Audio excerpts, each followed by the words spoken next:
Bienvenue à Essaouira, au Forum des droits de l'homme qui se tient en marge du festival Guenawa Musique du Monde. Égalité, parité, discrimination, des notions aux conséquences multiples, mais en quoi l'égalité est-elle un impératif aujourd'hui pour nos sociétés?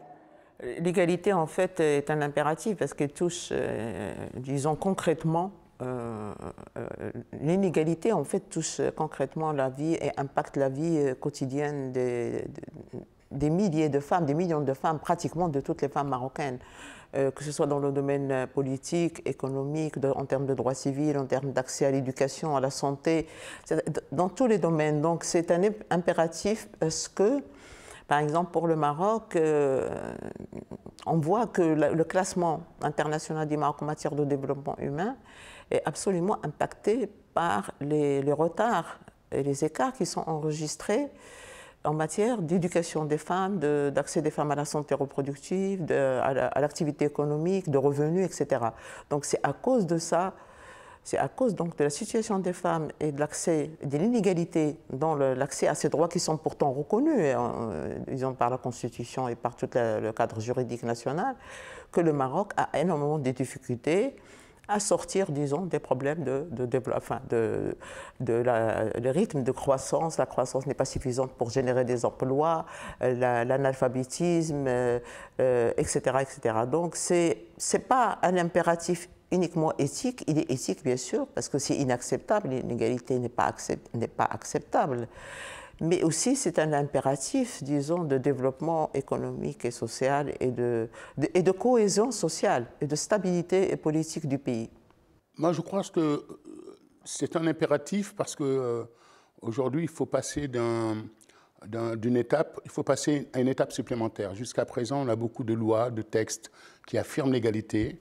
Ça se décline parfois même par des prises d'opposition juridiques. C'est affirmé dans l'ensemble des réunions, des rencontres et des principes des États. Et pourtant, dans la réalité de son application, il y a encore des choses à faire. C'est pour cela que cet impératif s'impose d'autant plus que nous avons, si je prends par exemple le cas d'un pays comme le mien, le Sénégal. Aujourd'hui, on peut affirmer le fait qu'en droit, la scolarité et l'enseignement est obligatoire. On peut affirmer le fait que de plus en plus, par exemple, de jeunes femmes sont scolarisées, mais si on n'arrive pas à leur faire des formations et une scolarité qui correspondent aux métiers d'avenir, comme par exemple le fait qu'on vient de trouver aujourd'hui des gisements pétrolifères et gazifères au long du Sénégal, donc ça veut dire que dans les années qui viennent, si on ne forme pas ces jeunes femmes à des métiers techniques, scientifiques et qu'on les associe pas à la recherche, eh bien peut-être dans 10 ou 15 ans, elles n'auront toujours pas d'accès au travail. Donc une chose est d'affirmer des principes d'égalité et d'autre chose est de les rendre impératifs, eu égard si on veut évidemment aller dans un système égalitaire.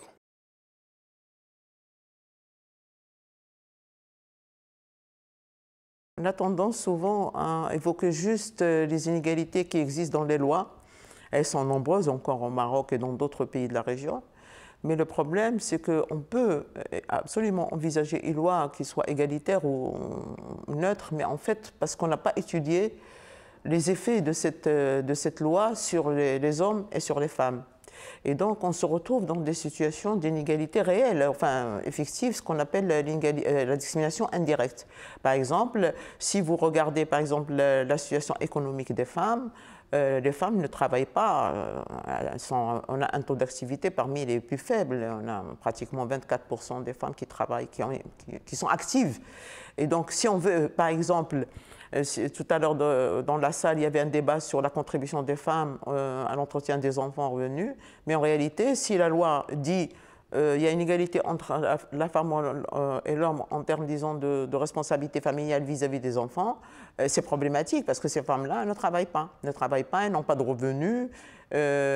Et en fin de vie, il y a une concentration de pauvreté en fin de vie. Parce que, comme partout dans le monde, au Maroc, nous avons enregistré une transition démographique très rapide.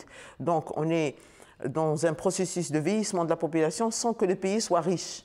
Le Maroc n'est pas un pays riche, mais en revanche, la population est en train de vieillir.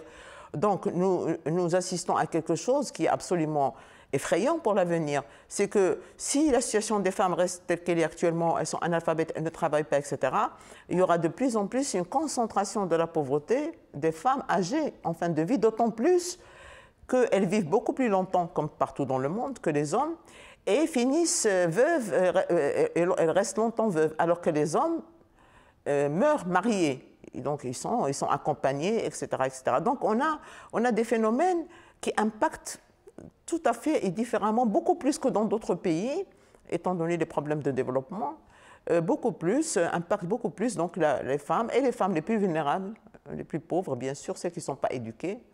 On a quand même, je pense, 40% des femmes marocaines ne sont pas alphabétisées, donc sont analphabètes. Et c'est quelque chose qui est encore effrayant pour un pays comme le Maroc qui a quand même beaucoup progressé ces dernières années.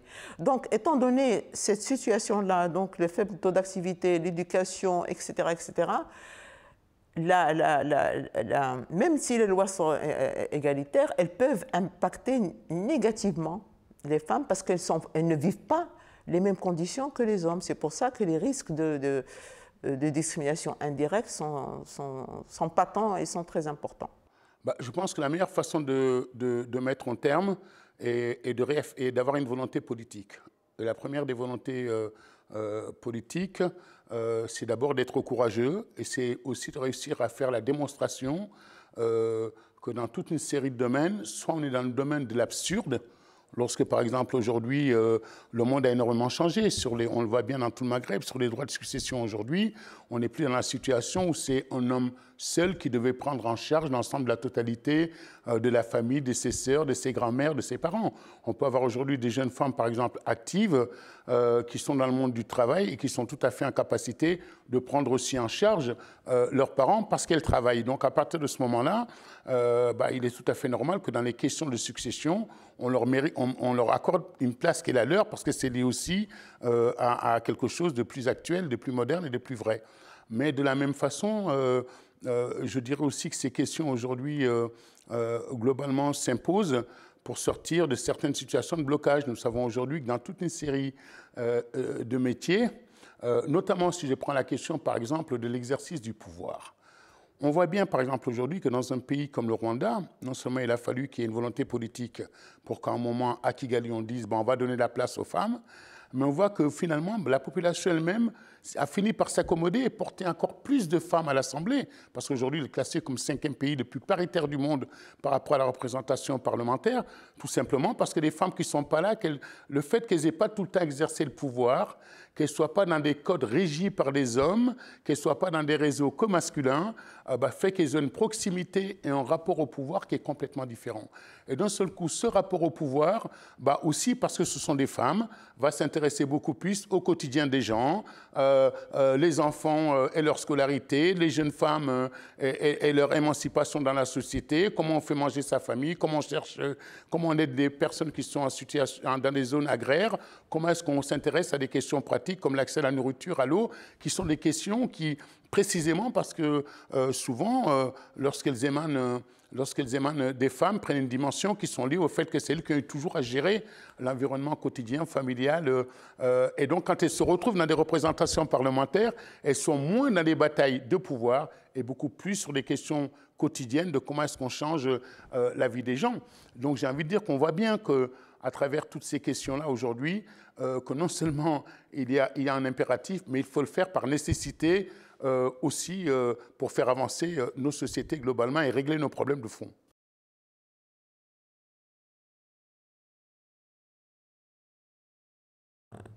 Il n'est pas question juste d'égalité, il est question de justice sociale.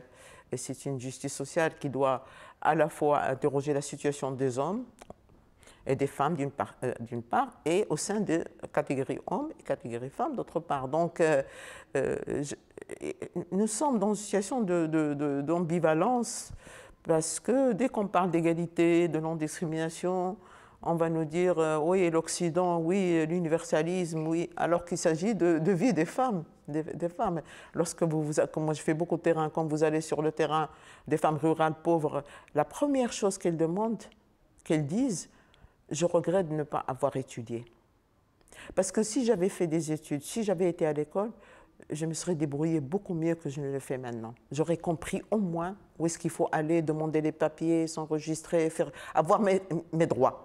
Quand ils sont consacrés, même quand ils sont consacrés, les femmes, souvent, n'ont pas droit, parce qu'elles ne le savent pas, elles ne connaissent pas. Et donc, souvent, on va mettre la question d'égalité dans le débat politique au Maroc au niveau de la rhétorique, comme si c'était une rhétorique. Or, en fait, il s'agit de la vie des gens, de Marocains et de Marocaines. Hein. Bon, c'est vrai que les inégalités au Maroc ne concernent pas seulement la catégorie des femmes entre elles, elles concernent aussi les hommes. Mais dès lors qu'il s'agit de femmes, les problèmes, les écarts prennent une ampleur absolument incroyable. Pour plus de justice sociale, je pense que c'est justement le terme qui convient, c'est d'abord de considérer que tous ces débats que nous avons là n'ont de sens que si on leur donne si ils ont comme finalité plus de justice sociale. On n'est pas dans un combat entre les hommes et les femmes, on n'est pas dans des combats de revanche, on est juste de dire si on veut vivre ensemble, faire progresser nos sociétés, eh bien, mettons nos forces en commun. Depuis très longtemps, par exemple, dans les conquêtes, dans les batailles que nous avons menées, que ce soit des luttes sociales, que ce soit des luttes d'émancipation, que ce soit des réussites économiques, finalement, nous-mêmes, on a fini par mettre de côté un apport formidable qui est celle des femmes. Et donc aujourd'hui, si on est dans la justice sociale, le fait de pouvoir associer des femmes à cette bataille pour la justice sociale va nous permettre un développement économique, social et puis un bien-être précisément parce qu'on nous aura associés. Alors moi, je pense qu'il ne faut écarter aucune piste. Il y a des pays qui parlent de parité, précisément parce que le degré en arrive à pouvoir faire des parités. On a vu des politiques de discrimination positive se mettre en place aux États-Unis et d'actes favorables vis-à-vis des femmes. Eh ben, il faut aussi le faire, parce qu'à un moment, quand les sociétés sont trop crispées, il faut pouvoir dire, ben, à tel endroit, il faut nommer des femmes, il faut avoir une volonté politique pour que dans les directions des entreprises, par exemple, aujourd'hui, si on n'affirme pas une volonté politique, ça ne se fera pas. Dans la représentation des médias, par exemple, on voit bien que le fait qu'une femme, par exemple, comme Oprah Winfrey, ait pu être une grande présentatrice aux États-Unis, bah, ça a créé des vocations pour plein de jeunes femmes à travers le monde, parce que l'image qu'on renvoyait, c'était que le petit écran, une image qu'on vous renvoie n'est pas que masculin. On voit aujourd'hui que le fait qu'Obama, par exemple, ait été président de la République, eh bien, bah, pour plein de jeunes noirs qui naissent aujourd'hui, eh ben, aux États-Unis, ils peuvent se dire, bah, nous aussi, on peut être président. Eh ben, je pense que demain, plus on verra de femmes d'entreprise, plus on verra de femmes engagées dans l'action publique, plus on verra de femmes dans des situations de pouvoir nous protéger, et dans des sénats, dans des assemblées, comme je le disais tout à l'heure au Rwanda, eh bien, je pense que autant ça donnera d'images positives pour toute une série de jeunes femmes et de jeunes garçons de dire, bah, finalement, on peut y aller ensemble parce que fondamentalement, ce qui compte à l'arrivée, c'est la justice sociale.